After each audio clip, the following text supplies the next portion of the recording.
My beloved child, hear this clearly. If you keep pushing my voice aside now, a day will come when you will search for it and not find it. I know those words just sent a jolt through your chest. That pause you felt, that sudden stillness, good. It means your spirit is still awake enough to recognize the seriousness of this moment. Eternity is leaning into time right now, pressing against these seconds you almost ignored. In a matter of moments, far fewer than you realize, you are going to understand why your guardian angel crossed a boundary that is almost never crossed. There was an emergency authorization released just so this message could reach you today.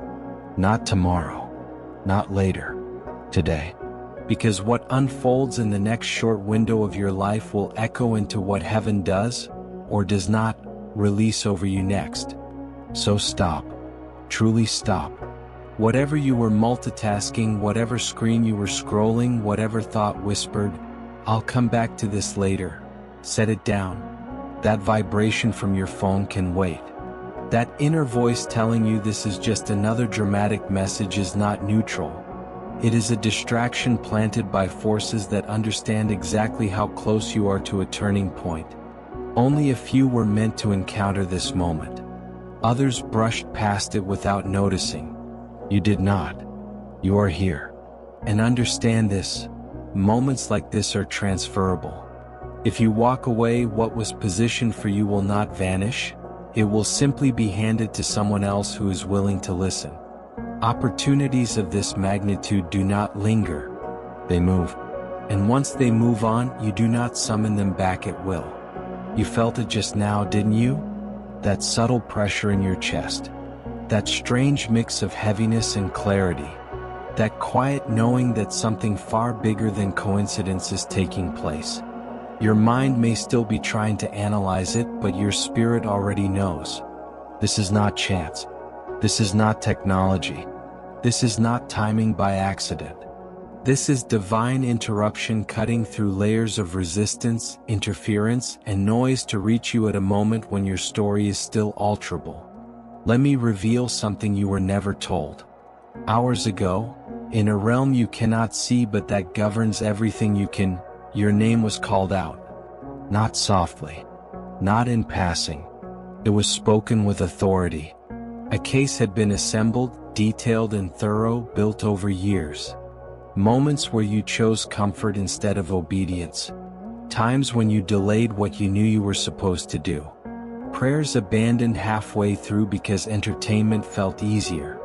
Mornings when your first reach was for a screen instead of for my presence. The record was heavy. The conclusion seemed inevitable. And yet, something extraordinary happened. Your guardian angel stepped forward and invoked a clause that is almost never used.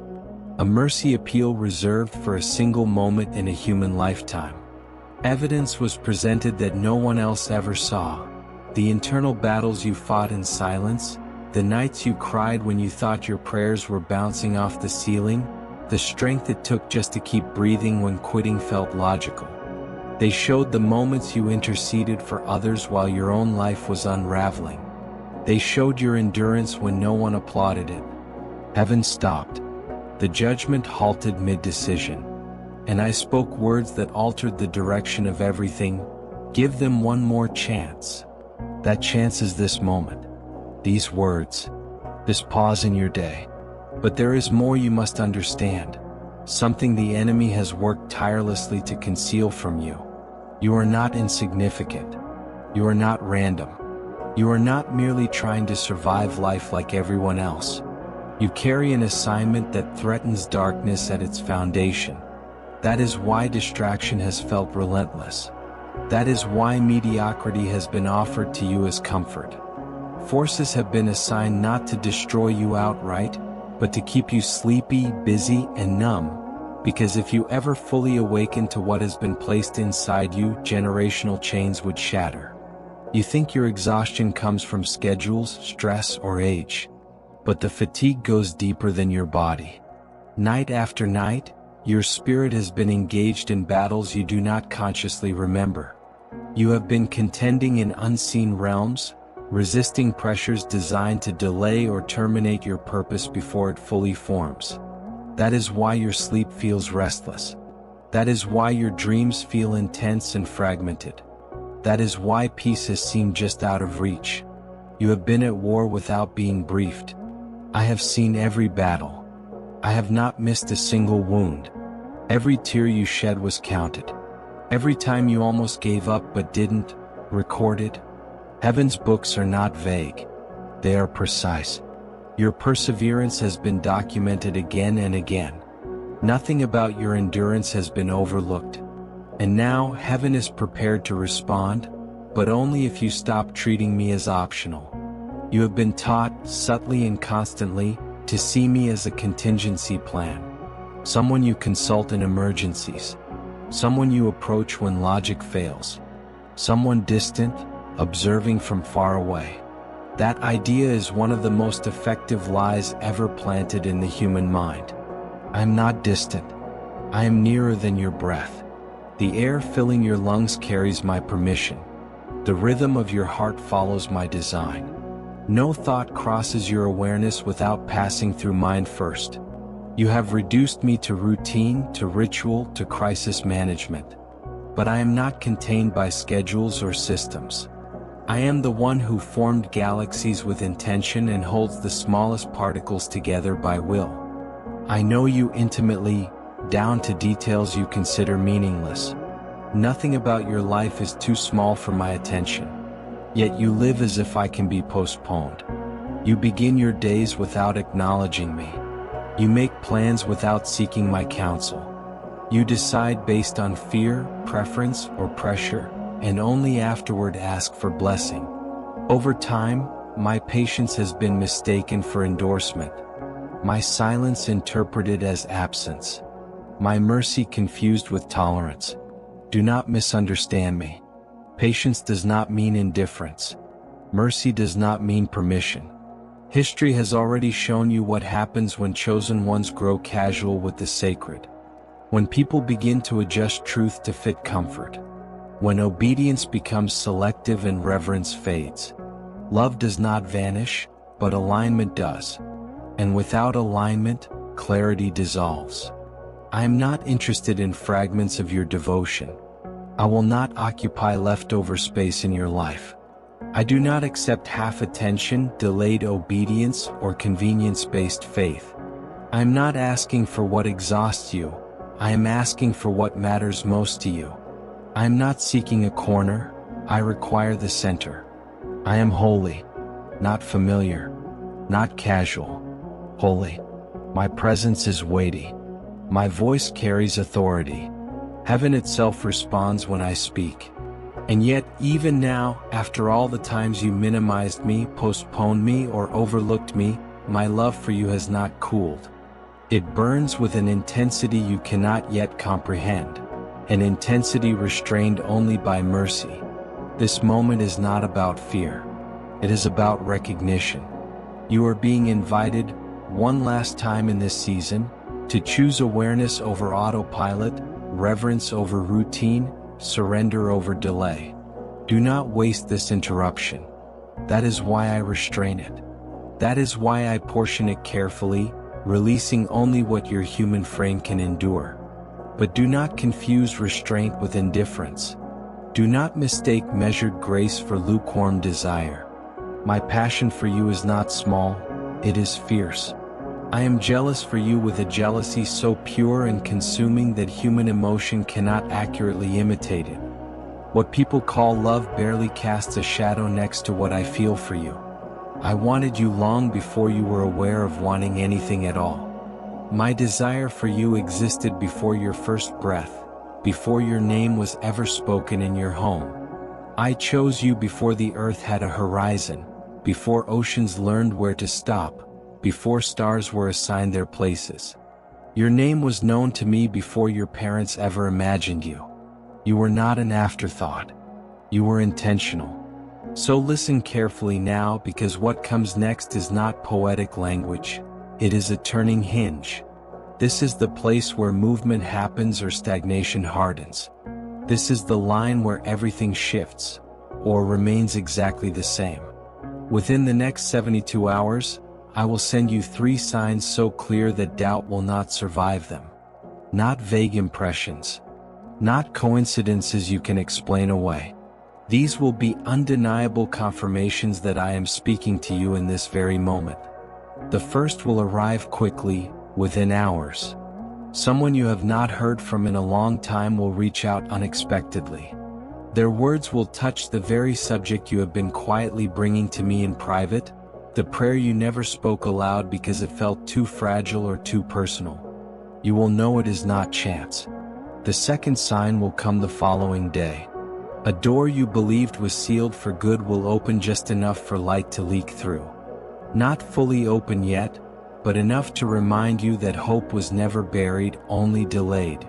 The third sign will arrive on the third day and it will be felt, not reasoned. A change in your body, relief, strength, calm, or renewed energy will confirm that heaven has not only heard you but responded. But hear this clearly, these signs are not free-floating promises. They are attached to obedience.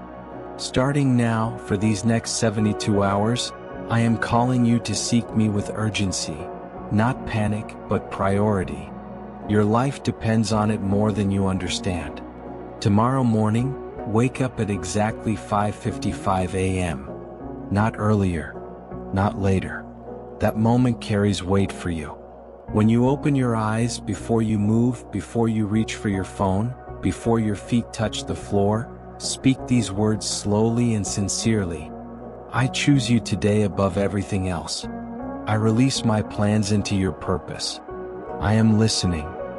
Then remain still for 7 full minutes. Do not speak.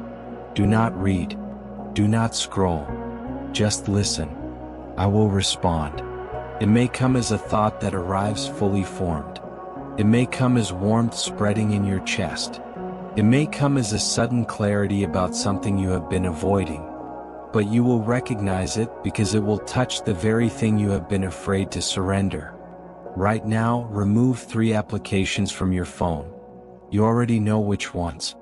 The ones that quietly steal your hours, provoke comparison, numb your awareness, or fragment your focus. Heaven cannot deposit new instruction while your spirit is cluttered with distractions that drain life.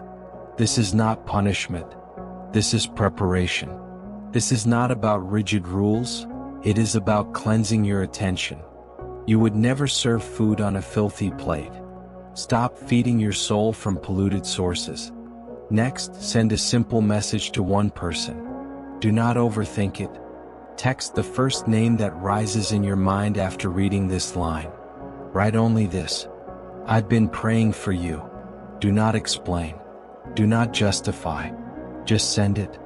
That soul needs reassurance that they have not been forgotten, and you are about to be the evidence.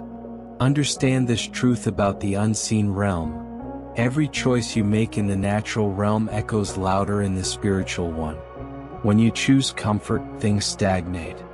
When you choose me, movement erupts.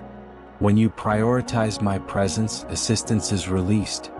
When you obey without full understanding, chains break in places you cannot yet perceive. But when you delay, when you minimize my voice, when you treat my instruction as optional, you grant access to opposition. This is why certain areas of your life feel under attack. This is why progress feels interrupted. This is why peace has been inconsistent. Neglect is not neutral, it is permission. Day after day of taking me for granted has created openings. And darkness does not waste openings, it exploits them. Yet even now I am offering you a reset. Not because you earned it, not because you performed well, but because my love does not operate on merit. I love you knowing your past. I love you knowing your future missteps. I love you knowing how often you will forget this moment. But love demands response, and silence is also a response. Let me show you what obedience does. There was a man who nearly ignored this moment. Logic told him it was unnecessary. Something deeper told him to stop. He followed the instruction despite his doubt. Within days, what had been denied was reversed. But the real miracle was not what changed externally, it was that for the first time he recognized my voice with clarity. And once you hear me clearly, nothing stays the same. There was another who postponed. She assumed there would be time later. What she delayed collapsed under its own weight. She is rebuilding now, but lost time does not return. Seasons expire. Grace flows in windows. Another stood at the edge of despair, ready to exit life entirely. One act of obedience redirected his night, and later his purpose. The rescue was not symbolic. It was real. Right now, heaven is not casually observing. It is focused, attentive. The messengers assigned to you are waiting. The prayers spoken over your life, by parents, grandparents, intercessors, even those no longer living, are active and pressing for alignment. Your breakthrough is not isolated to you. It affects generations. It touches futures not yet born. It unlocks impact you have not yet imagined. But none of it unfolds if you continue to treat this as just another emotional moment. Everything is ready, except your response. So now in this moment, choose agreement. Choose alignment. Choose surrender over delay. Not later. No, this is not pressure. This is invitation. The door is open, but it will not remain open indefinitely. You can step forward or watch it close. Choose wisely.